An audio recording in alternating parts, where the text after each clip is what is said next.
দেশের প্রতিটা মানুষের বাংলাদেশের বর্তমান সংবিধান কাঠামো ও সিস্টেমের পরিবর্তন না হলে আইনের শাসনের পরিবর্তন হবে না উল্লেখ করে জাতীয় নাগরিক পার্টি এনসিপির কেন্দ্রীয় কমিটির যুগ্ম সদস্য সচিব শুভ্র আহসান বলেছেন, স্বৈরাচার হওয়ার কারণেই শেখ হাসিনা দেশ ছেড়ে পালিয়ে ভারতের দিল্লি চলে গেছেন।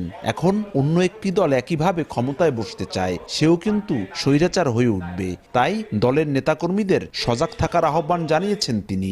বাংলাদেশকে একটি গণতান্ত্রিক, ইনক্লুসিভ এবং পার্টিসিপেটরি ডেমোক্রেটিক কান্ট্রি হিসেবে তৈরি করার জন্য আমাদের লড়াই করতে হবে।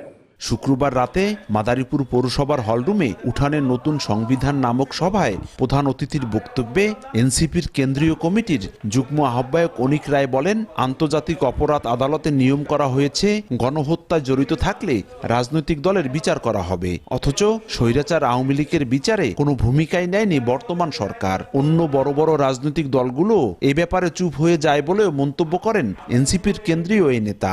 আওয়ামী লীগকে দল হিসাবে বিচার করার কোনো ভূমিকা এই সরকার নেয় নাই।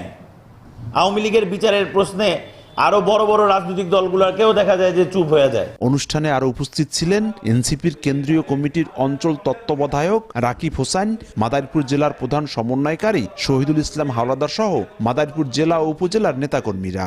যে জেলাটি সঞ্জয় কর্মকার, অভিজিৎ, সময় সংবাদ, মাদারীপুর।